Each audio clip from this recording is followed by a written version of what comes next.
श्री राम जय जय राम, श्री राम जय जय राम। मैं तुम्हार अनुचर मुनि राया, परिहरि को पुकरिय अब दाया।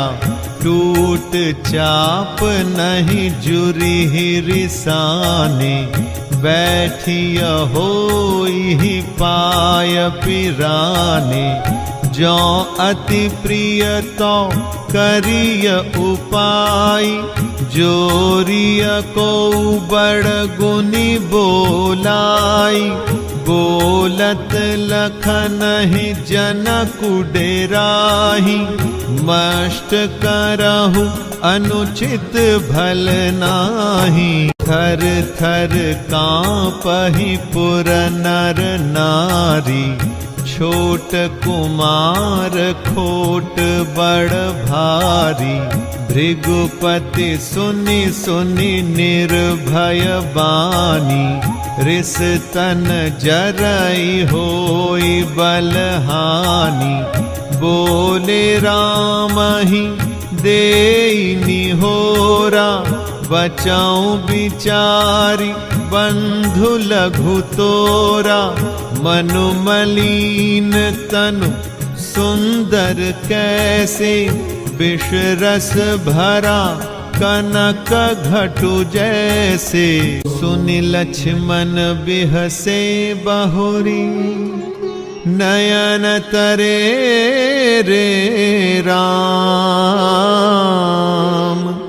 गुर समीप गवने सकुची, परिहरि बानी बाम।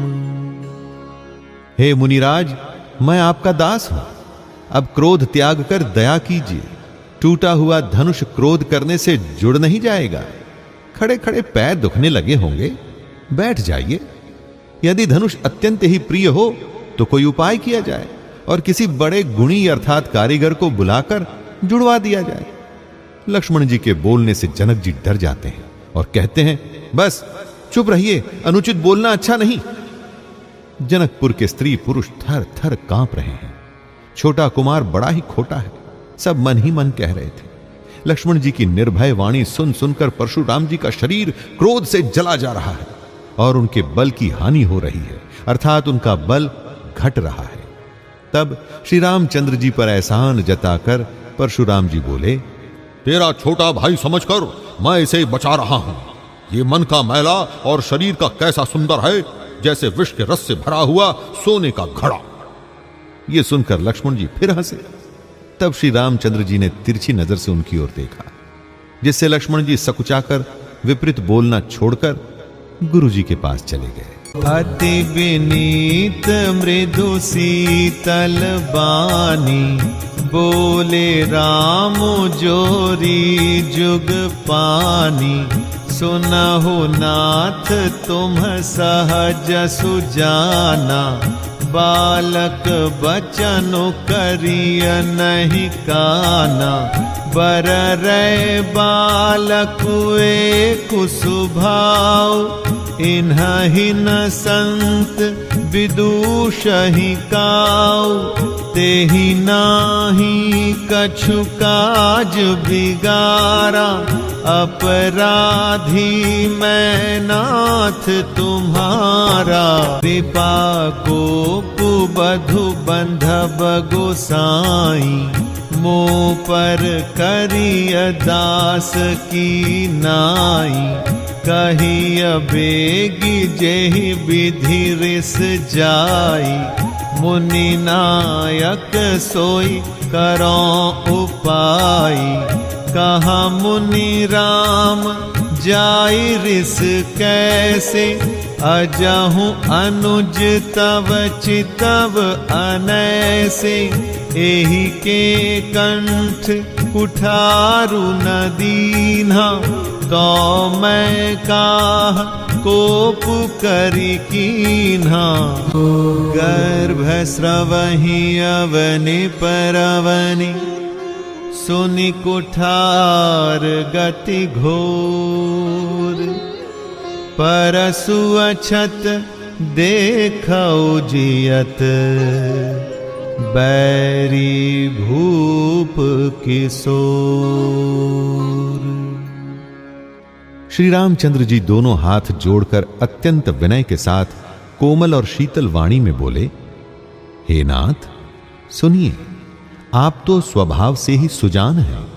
आप बालक के वचन पर कान न दीजिए। बर्रे और बालक का एक स्वभाव है, संतजन इन्हें कभी दोष नहीं लगाते। फिर लक्ष्मण ने तो कुछ काम भी नहीं बिगाड़ा है। हे नाथ, अगर कोई अपराधी आपका है तो मैं हूं। अतः हे स्वामी, कृपा, क्रोध, वध और बंधन जो कुछ करना हो दास की तरह मुझ पर ही कीजिए। जिस प्रकार से शीघ्र आपका क्रोध दूर हो, हे मुनिराज बताइए, मैं वही उपाय करूं। मुनि ने कहा, हे राम, क्रोध कैसे जाए? अब भी तेरा छोटा भाई टेढ़ा ही ताक रहा है। इसकी गर्दन पर मैंने कुठार न चलाया तो क्रोध करके किया ही किया। मेरे जिस कुठार की घोर करनी सुनकर राजाओं की स्त्रियों के गर्भ गिर पड़ते हैं, उसी फरसे के रहते मैं इस शत्रु राजपुत्र को जीवित देख रहा हूं। बहाई न हाथ दहाई रिस छाती, भाकुठारु कुंठित नृप घाती। भयउ बाम विधि फिरे सुभाऊ, मोरे हृदय कृपा कसिकाऊ। आजु दया दुख दुसह सहावा, सुनि सौमित्री बिहसि सिरुनावा। बाऊ कृपा मूरति अनुकूला, बोलत बचन झरत जनु फूला। ज्यों पै कृपा जरिहि मुनि गाता, क्रोध भय तनु राख विधाता। देखु जनक हठि बालक एहु, कीन्ह चहत जड़ जमपुर गेहु। बेगी करहु किन आखिन ओटा, देखत छोट खोट नृपु ढोटा। बिहस लखनु कहा मन माही, मुदे आँखि कतहु को नाही। परशुराम तब राम प्रति, बोले और अति क्रोध। शंभु सरासनु तोरि सठ, करसि हमार प्रभु। हाथ चलता नहीं, क्रोध से छाती जल जाती है। राजाओं का घातक यह कुठार भी कुंठित हो गया, विधाता विपरीत हो गया। इससे मेरा स्वभाव बदल गया। नहीं तो भला मेरे हृदय में किसी समय भी कृपा कैसी। आज दया मुझे ये दुस्सह दुख सहा रही है। यह सुनकर लक्ष्मण जी ने मुस्कुराकर सिर नवाया और कहा, आपकी कृपा रूपी वायु भी आपकी मूर्ति के अनुकूल ही है। वचन बोलते हैं मानो फूल झड़ रहे हैं। हे मुनि, यदि कृपा करने से आपका शरीर जला जाता है तो क्रोध होने पर तो शरीर की रक्षा विधाता ही करेंगे। परशुराम जी ने कहा, हे जनक, देख, ये मूर्ख बालक हट करके यमपुरी में निवास करना चाहता है। इसको शीघ्र ही आंखों की ओट क्यों नहीं करते? ये राजपुत्र देखने में छोटा है पर है बड़ा खोटा। लक्ष्मण जी ने हंसकर मन ही मन कहा, आंख मूंद लेने पर कहीं कोई नहीं है। तब परशुराम जी हृदय में अत्यंत क्रोध भरकर श्री राम जी से बोले, अरे शठ, तू शिव जी का धनुष तोड़कर उल्टा हमी को ज्ञान सिखाता है। बंधु कहाई कटो सम्मत तोरे, तू छल विनय करसि कर जोरे। करु परितोषु मोर संग्रामा, नाही तछाड़ कहाउ बरामा। छलु तज करहि समरु शिव द्रोही, बंधु सहित नत मारऊ तोहि।